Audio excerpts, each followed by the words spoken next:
That is working. Start this. That's all clean.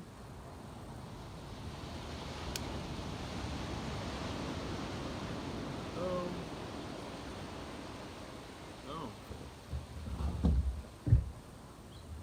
I'm here today with one of my favorite people. This is Neil from the Off-Limit Radio Show. And one of my favorite people, the pillar of the Santa Cruz community, makes his annual pilgrimage to the Off-Limit Radio Show. Yes, it is. It's an annual it's deal. Almost a religious pilgrimage. Is it that? And it's cool because we've got the social distancing going on, and we're outside. Yeah. So it's very healthy. Very healthy. No one's getting sick. So we're healthy. Yeah. You temperature checked me. You swabbed my nostrils. I did everything. Right before I threw you in the shower. Yeah, that's right. Thank you. You scrubbed me down. Yeah. I'm wearing disinfected clothing. That's good. Yeah. How's it going? I feel healthy. I feel exhausted, but exhilarated.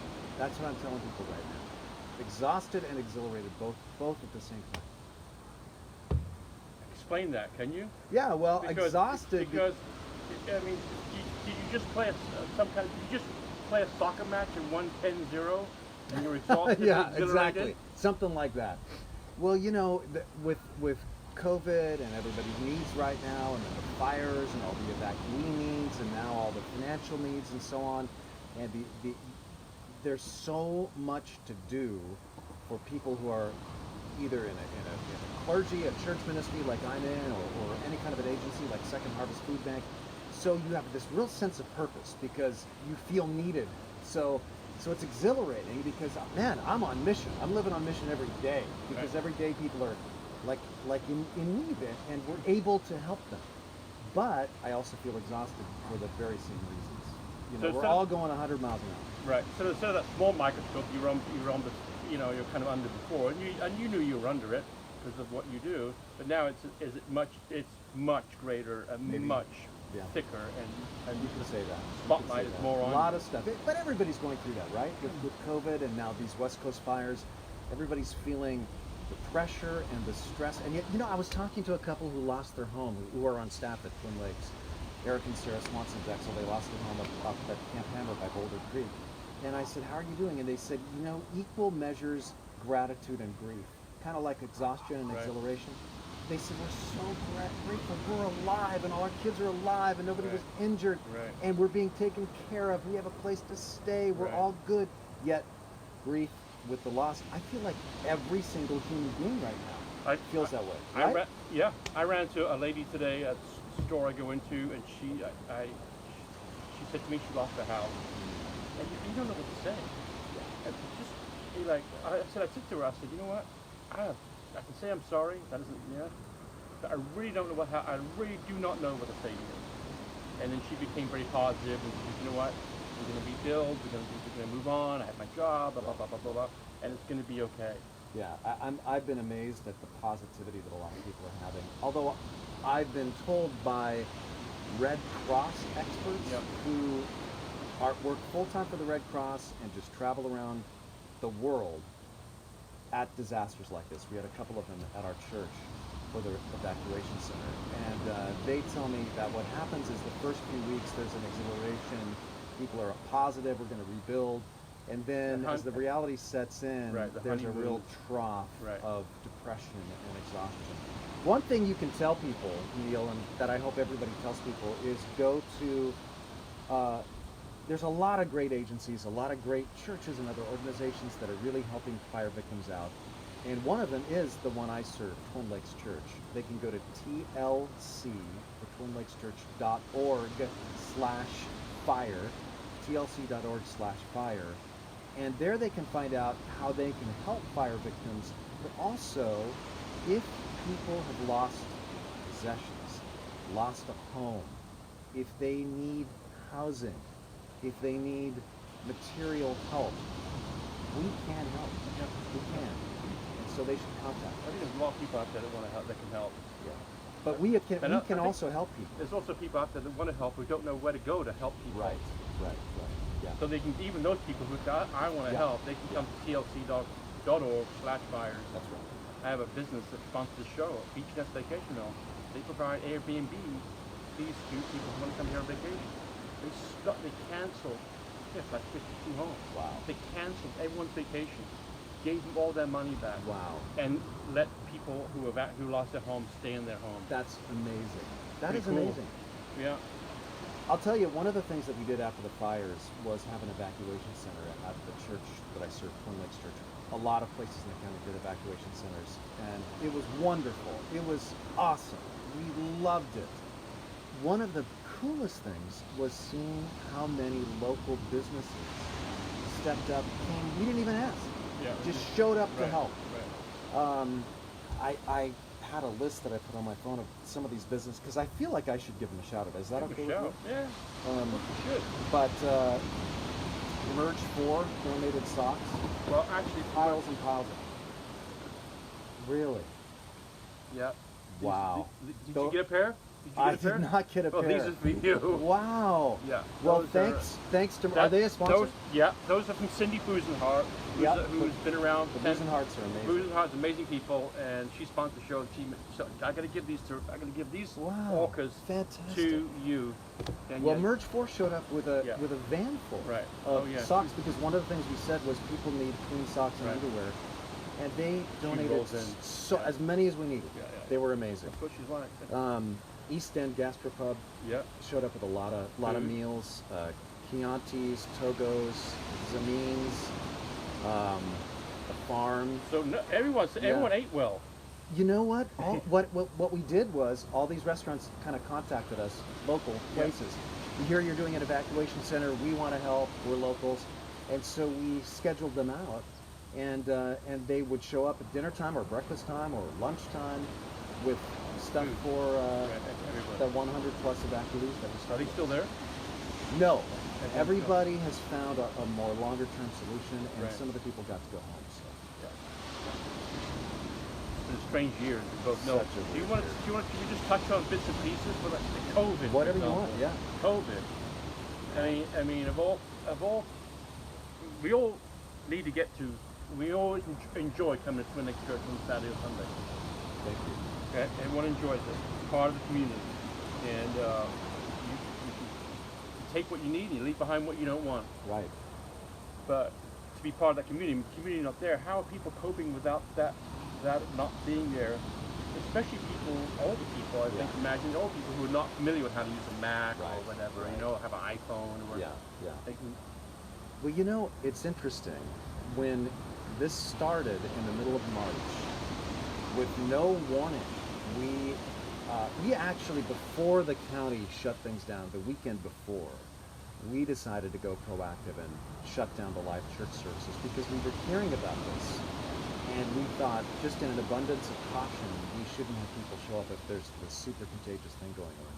So we let everybody know, by email and phone calls and so on, hey, but we're gonna live stream all 3 services. We're gonna be there live doing our thing, but you can only watch us on the internet. You can't come in person.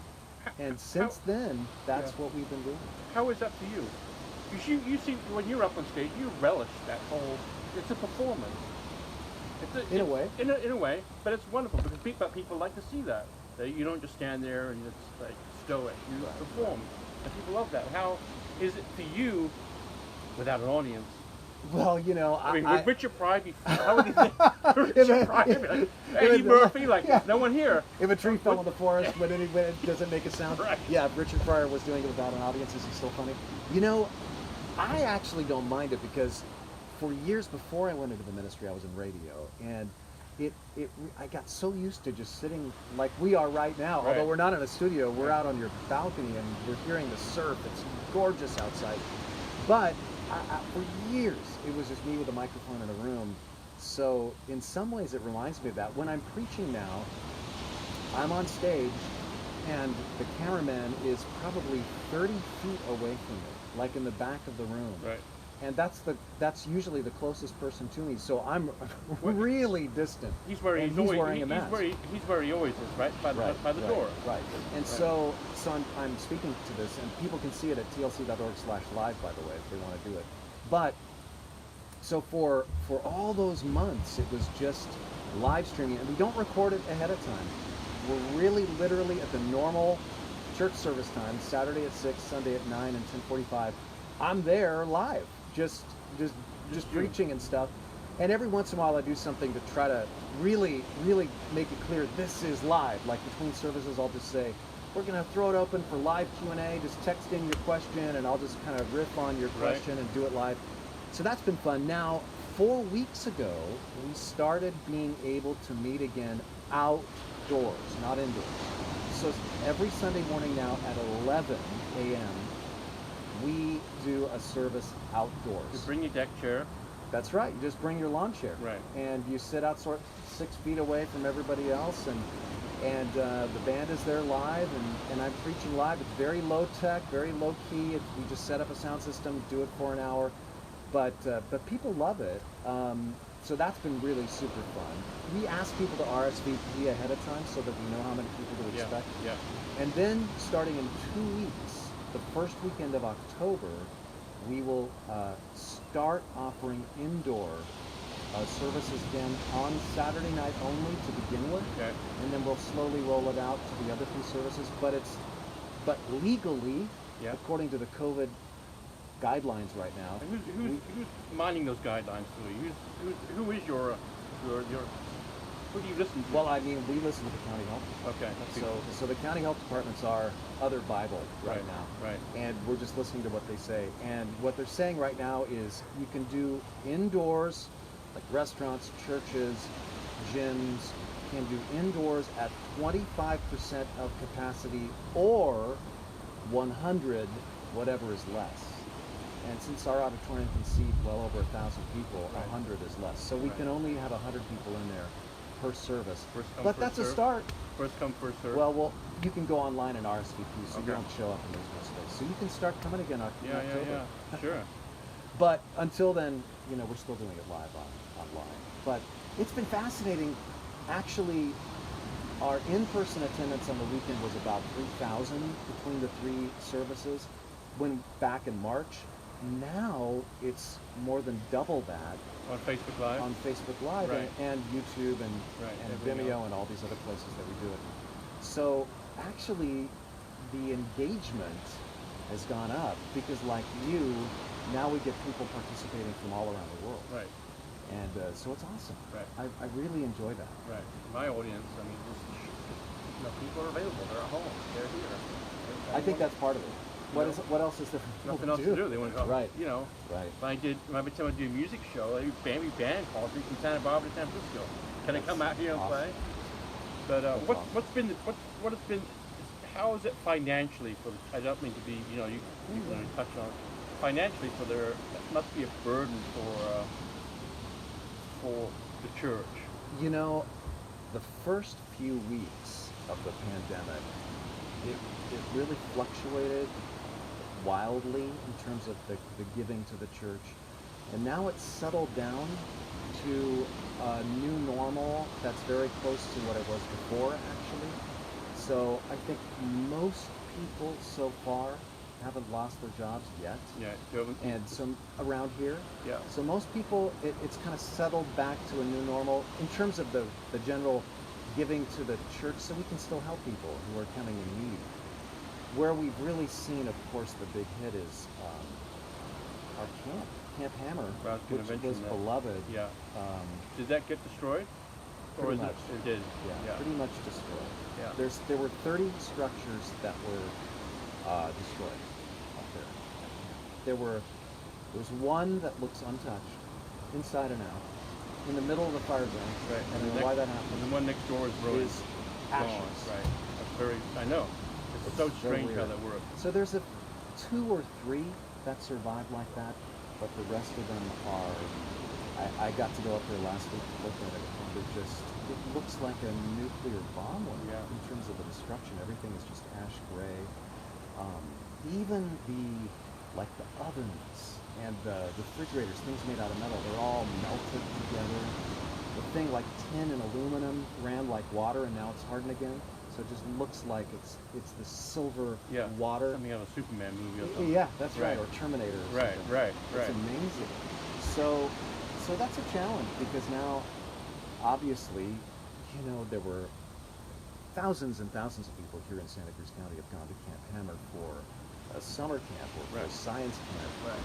But now it's gone. It was right next to Big Basin State Park, really surrounded by Big Basin. And Big Basin, same fate. It also was largely destroyed. Now the redwoods will be fine. Yep. But all those pines and those other trees, it'll be a long time until they recover. Before this even started, COVID started, you guys prepare for a disaster, whether it be, obviously the last one we had here was an earthquake. Now you guys practice something or plan for something and have it in your back pocket ready to go if something happens? Well, we did a couple of things. We had Valerie Webb, who you know, Yeah. who's on our staff, go to a Red Cross and a Salvation Army disaster training course, and then came back and sort of debriefed the whole staff on what she learned from that. Of course, we all thought the next disaster would be an earthquake. Right. So we were more prepared for that. But then the biggest thing that we did with the church that's really paying off is I just said in a couple of sermons, I just said, listen, everybody who's listening, either in person or on the internet, if you have housing that you would be willing to let people use during a disaster, we were thinking earthquake. Like if you have an ADU, Yeah. a granny unit, Right. if you have a condo Right. that you just use for vacations, if you've got an Airbnb, Right. and you would be willing to let it use in terms of disaster. We want to create a list. So we did that like 3 years ago. So you already have something like that. And then we had a volunteer come in who is an amazing volunteer. And she spent days just calling every single person on that list to update it. Yeah. So now what we've been able to do is we have had several people come to us and just say, my house burned up and I'm not insured. Right. And so I need housing, and we've been able to connect them. So far we've found housing for everybody Right. based off that list. So that's been the biggest thing. Let me ask you this question because my son went there, and that's Twin Lakes School. Yeah. How are you guys coping with obviously from kindergarten, preschool to 6th grade? 8th grade now. 8th grade now? Yeah. Oh, it's slow. Yeah. Yeah, so when it first happened, like every school, we were distance learning only. And again, we're taking our cues from the county health department. What they tell us we can do, we'll do. If they tell us we can't do it, we won't do it. And if we can do it, you do it the way they tell us to do it. I mean, I want to be professional, by the book, Right. COVID compliant operation. Because there were churches that said, come on down. There were Yeah. churches that wanted to hold services Yeah, and yeah. forget the whole part, That's forget right. the health department. That's right. Were I don't they- think around here, but around the here? ones that made the news were down in Southern California. Okay. There were a couple of large churches that just said, we're going to do Whatever we what want to do. we want to do. Personally, I mean, everybody's got to do their own thing. I mean, it's America. You do your thing and then you take the consequences. But from my point of view, that's irresponsible and not setting a good example.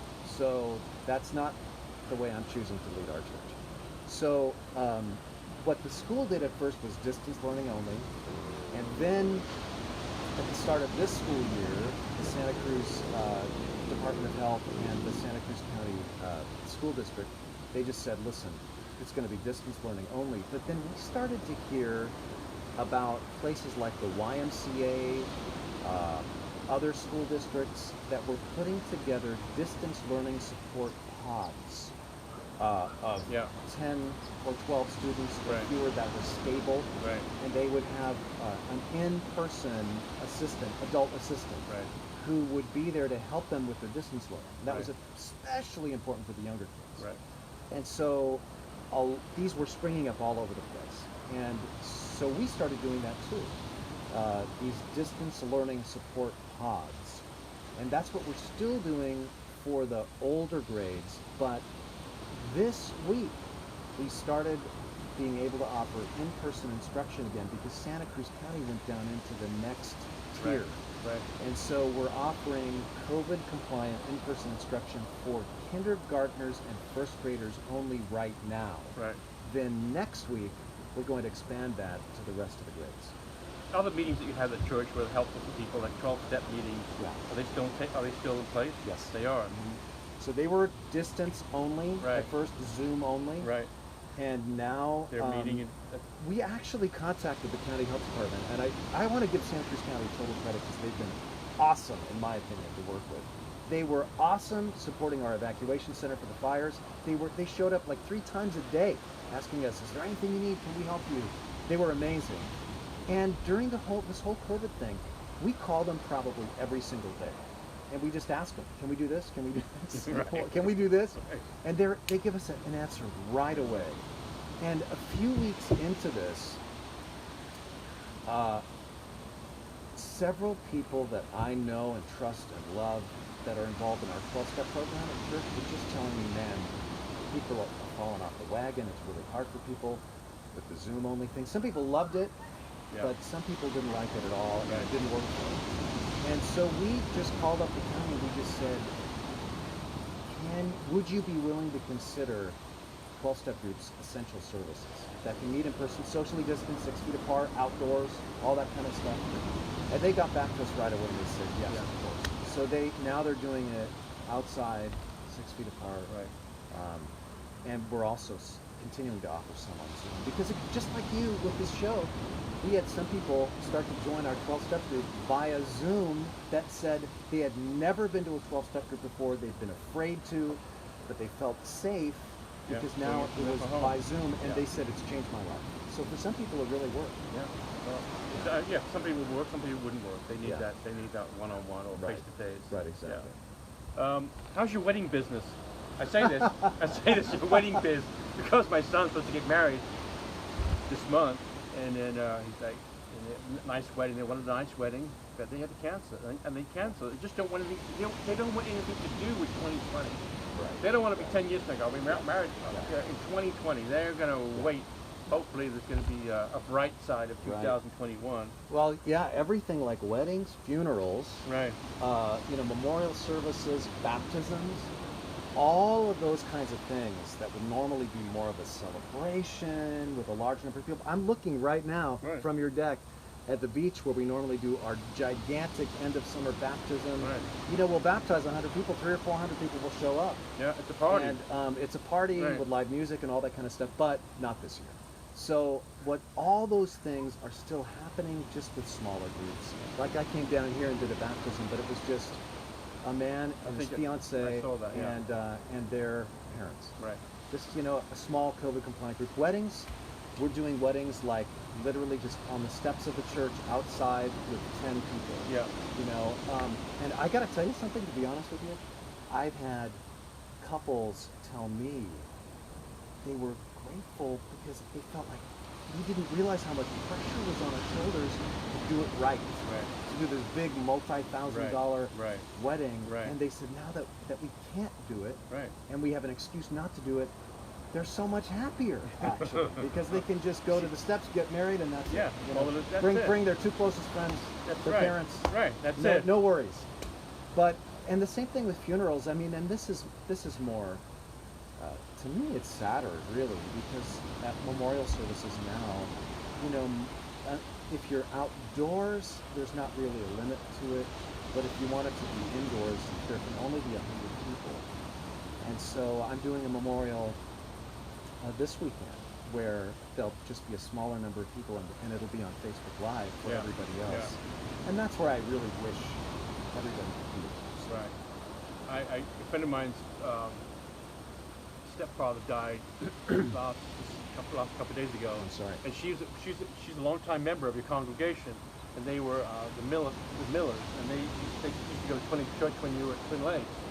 And I just said to her, I just said to my friend, just have your mom email Rene. Oh yeah. Just have her email. Have an email. Along with that, you were always at church and you were always available. You were always available for people. You didn't do the sermon and get the context off. You were always outside. People were able to talk. Are people able to do that nowadays? They can if they come to the live service now, the outdoor service. Do you have a staff that's taking on? I'm sure maybe an influx of emails and phone calls. And stuff all of that has grown exponentially. Right. I don't know how it is for you, but for me, all of those ways. Facebook messages, Instagram messages, emails, texts, phone calls, it's all like I don't know, maybe 10 times what it normally is. I do show like before COVID. I do like a band, you know, come and play at the boardroom or whatever, and I had an audience of like I don't know 4,000 or 5,000 people. I did a show last weekend. The audience was 35,000 people. Wow. You know, Because people are at home. People want music. Yes. They need what you have giving. They need what you're giving. But people want music. You know, TC and I remember this is pretty. We did right when COVID started. I sit home doing nothing, bored. You know, I'm looking at YouTube videos, and I see the Beatles on the rooftop.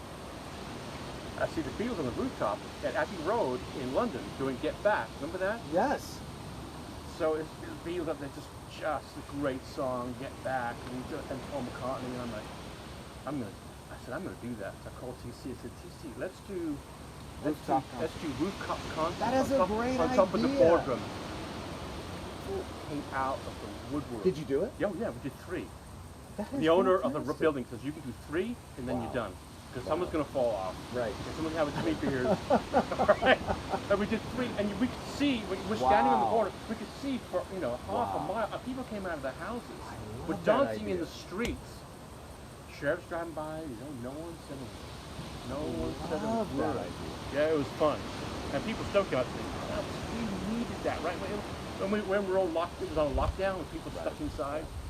People came out and just started dancing. It was pretty cool. That is awesome. Yeah, Great idea. We should do that too. Yeah, you should do one. Some kind of a parking lot.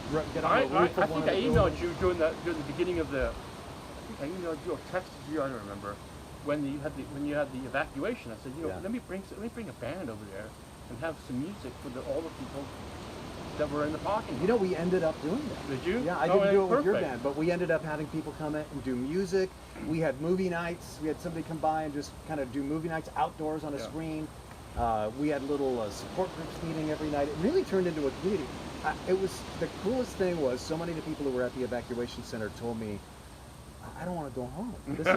Because this is the first time I've seen live people in 5 months. Right. And they felt like they had a home at that point. Right. Yeah, it was fun. So how are you doing during all this? Yeah, I don't know. I put one foot in front of the other. Yeah. I just keep going. Yeah. I get people call me all the time from I get incredible guests that come on the show. I just got a phone call today, but Leo, I need you to interview Scott Tapley. I go, what's Scott Tapley? I know that name. What does Scott do? He just swam in his channel. Oh my gosh. He's from Aptos.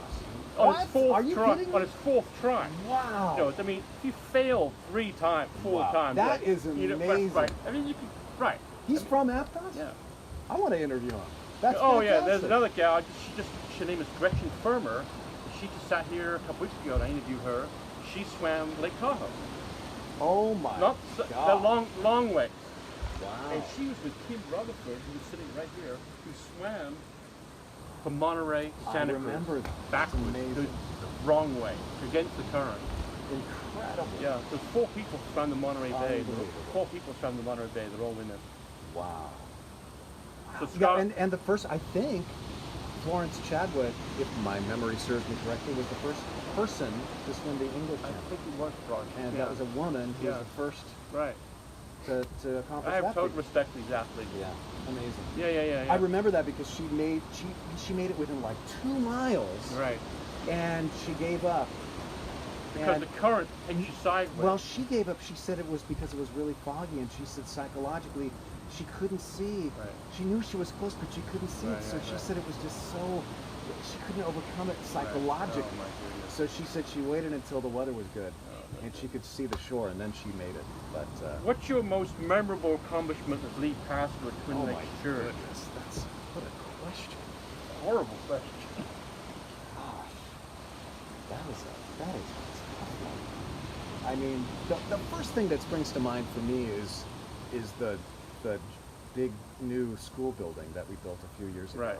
It's really high tech, it's up to date, and I think it's giving those kids a really good school experience.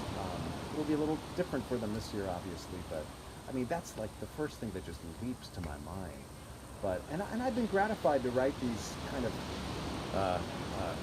Bible adventure books they're like travel adventure books. Right. Only you go to places that happen to the bottom. I've been really enjoyed doing those because I've gotten to go to places that the normal tourist can't go.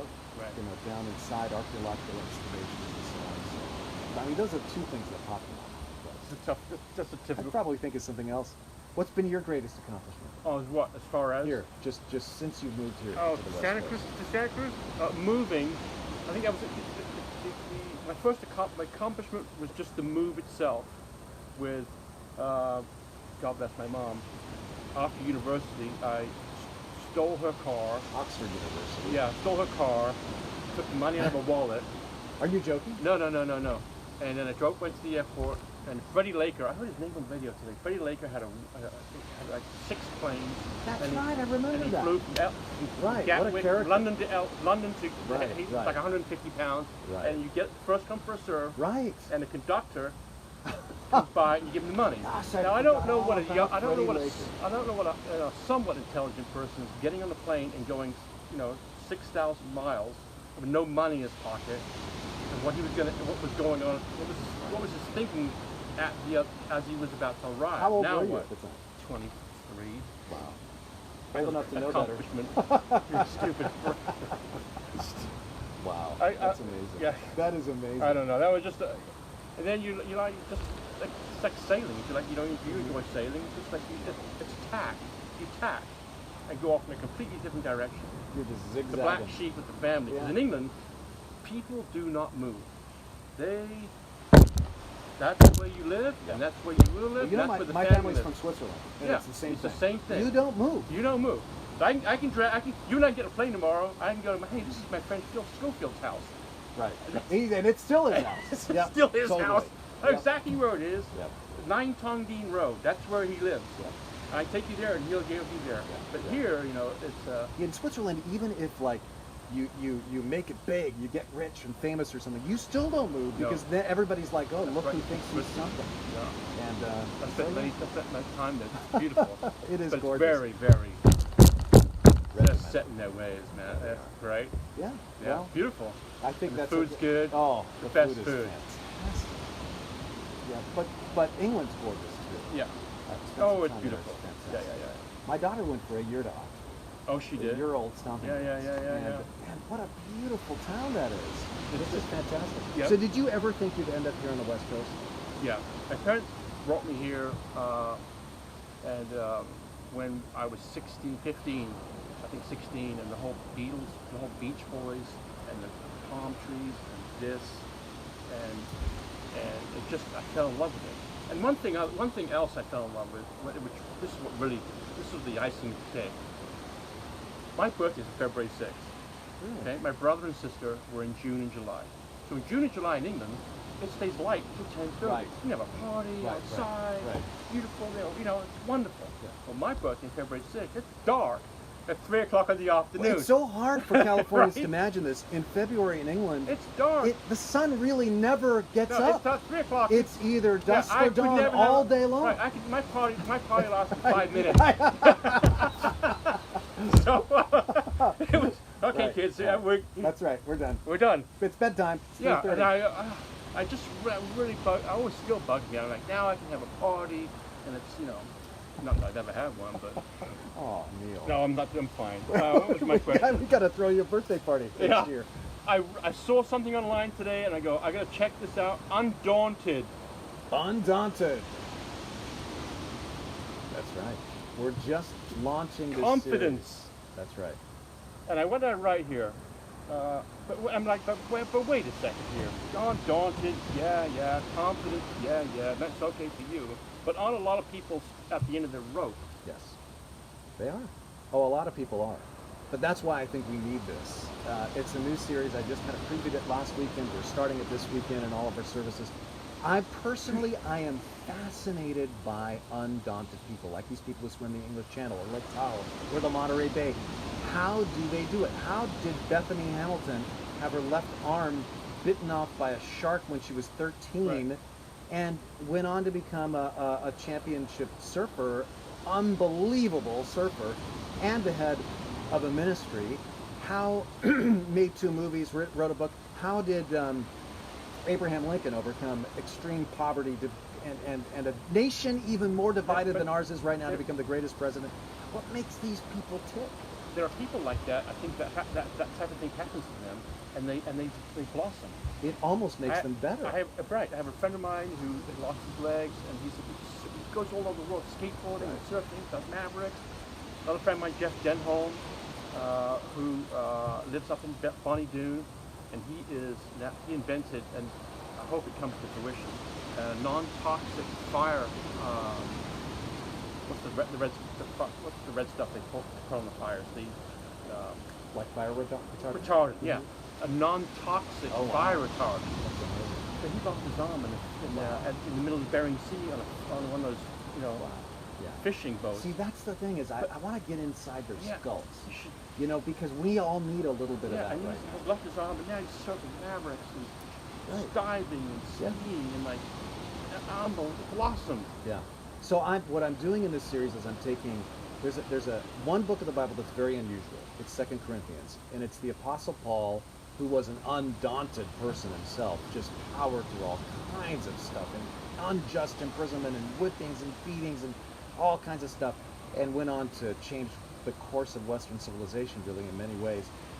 But what makes this book unusual is that he's writing to some friends, and he's writing about his emotions and how he overcame these obstacles. Right. So I'm using that as a jumping off point, and then every single week I am interviewing undaunted people on Zoom as part of the sermon.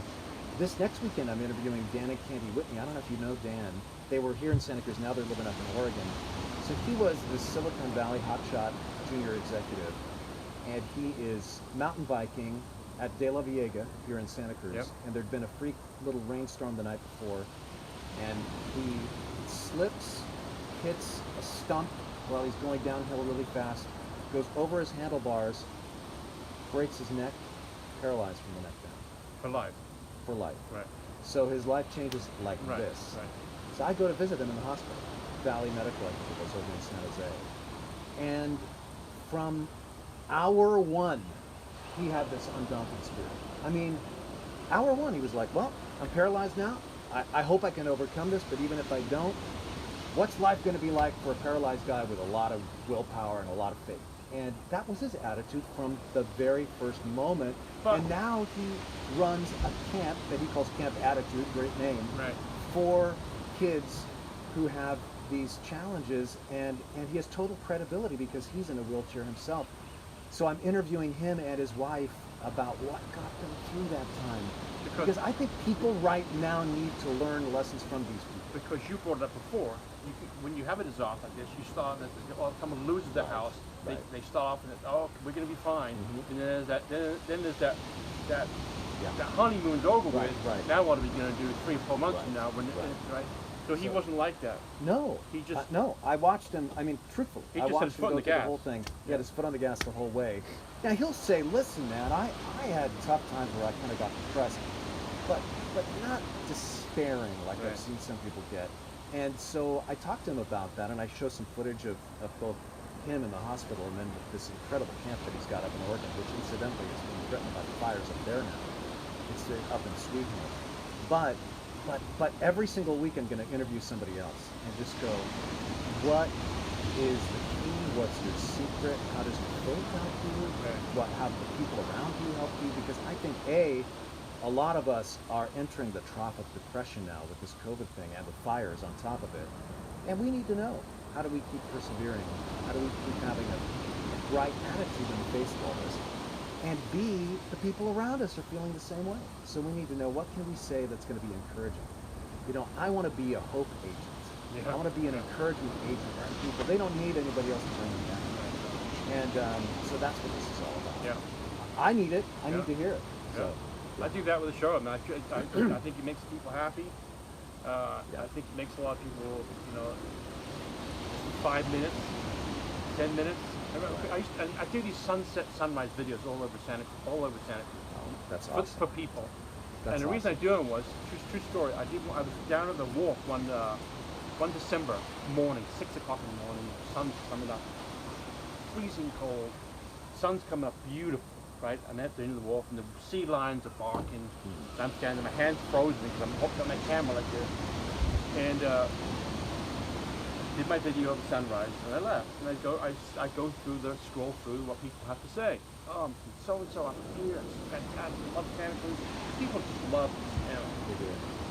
And it's late. I looked. This whole script this woman had written me. She goes, Neil, this is so and so from Nottingham, England. Wow. She goes, my son is 13 years old. He has autism, and he hasn't said one word since he was 6 years old, until just now when he heard the sea lion. Oh my goodness. I'm like, I go, Wow. I reread that. I'm like, you gotta be kidding me. That is incredible. Yes, I wrote back. Oh my, really? She goes, yeah. She's not said a word until he told the sea It's gonna lion. make me cry. So now what I do, and I go, oh, I don't feel like doing a sunrise video. And get your ass out of that. Think of that. You think of the dead, right? You think of the dead. You never know. That is powerful. No, you never know. I hear every and the week people you similar help. stories. I mean, you must. No, I mean, well, I mean, I don't know if I can share it because I didn't ask for permission, but I did I did hear from somebody just a couple of days ago who a young widow who lost her husband. There's been too many of those this year.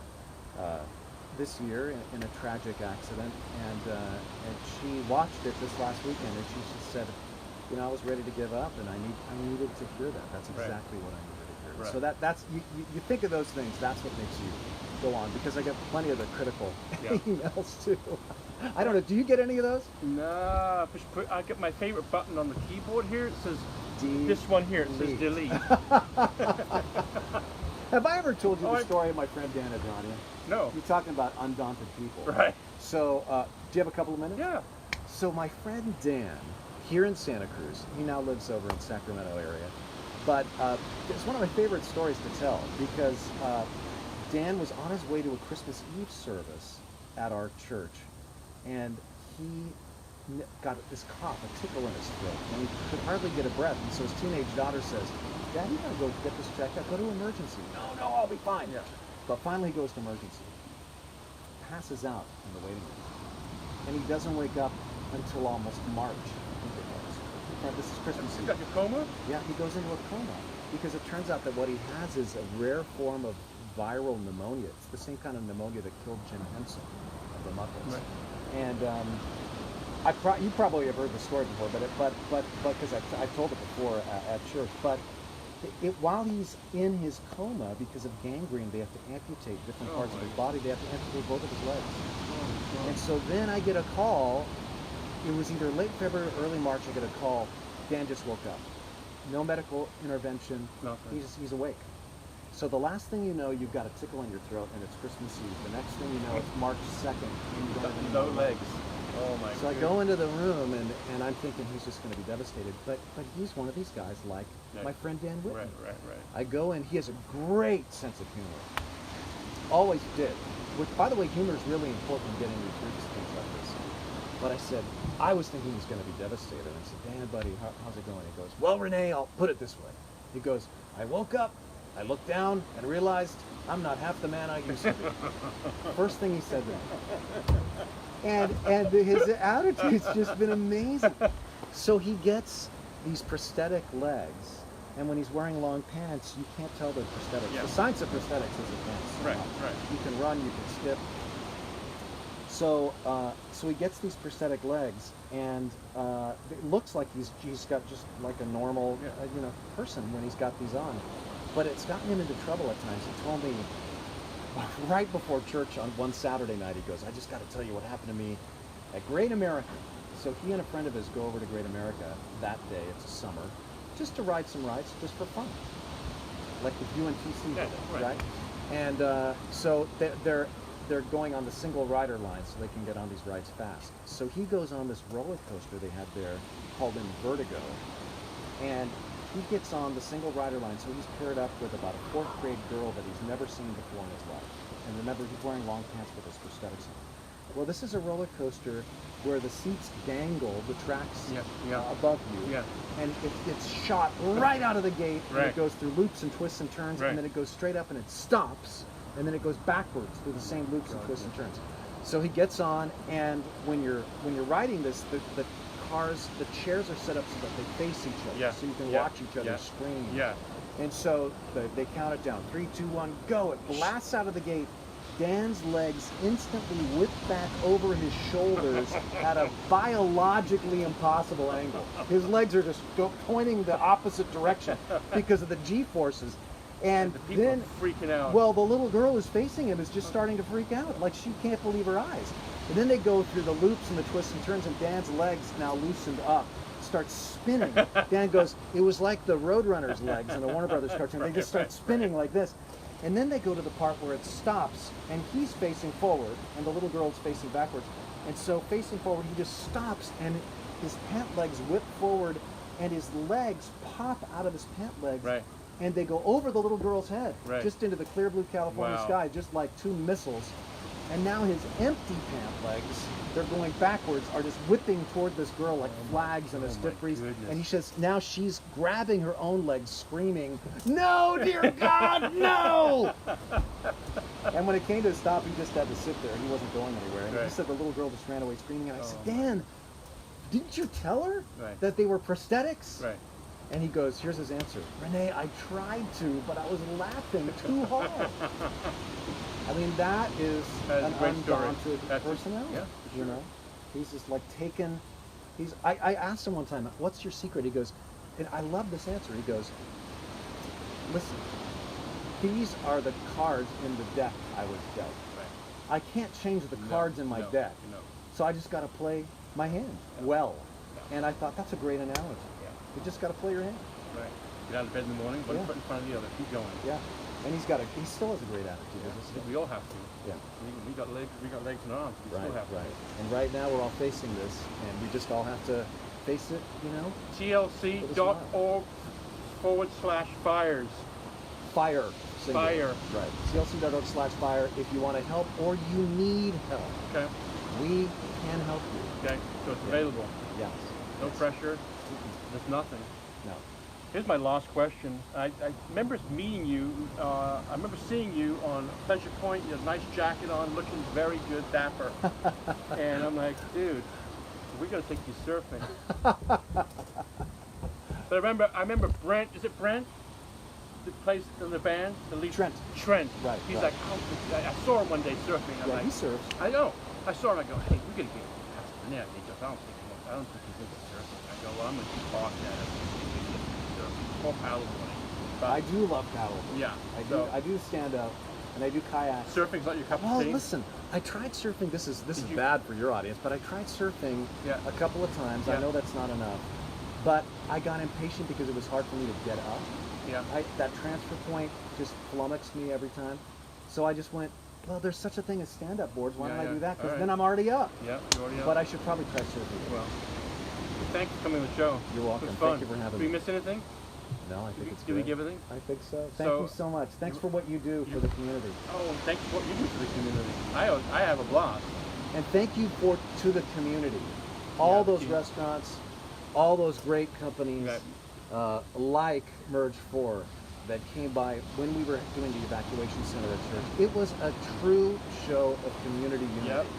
All these people coming by who helped out in just so many incredible ways. I'm going to give a shout out to a couple people here. I'm going to give a shout out to my buddy Fig from Surf City Sandwich. I should never go in the end of the day, especially since I'm going to the doctor tomorrow, check my weight. That's The a great shop. I the love Chicken that place. Club. I want to thank Cindy from Merge 4, Chill Out Cafe, Raise All the Fatties, and Beach Nest Vacation Rental. Thank you so much. BeachNest.com. They did so much for the community when the community was hurting. Curtis from People's Coffee. Curtis took on a dog. He's 15 years old and blind and saved that little dog. Thanks, Curtis. Dogs love you for that. Pizza One and Applesauce. Right down the street here is fabulous. Jamie Jensen from Santa Cruz Core. Numa from Aloha Island Grill. Great Hawaiian food. I'll see him tomorrow morning. Listing stack for your surf gear pods. Grab some before winter. The Kayak Connection. Great time to go to Santa Cruz Harbor, Moss Landing, and grab a kayak. Rogue Pies. Nothing to say about the Rogue Pies except delicious.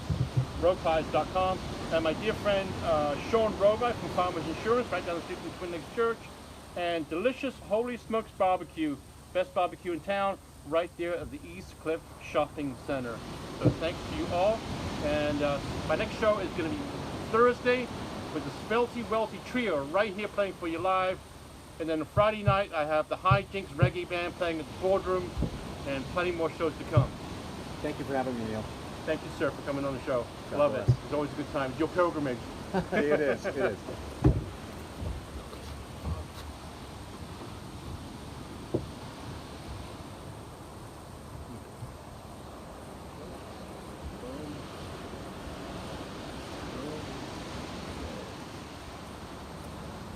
Low tech, see? I love it.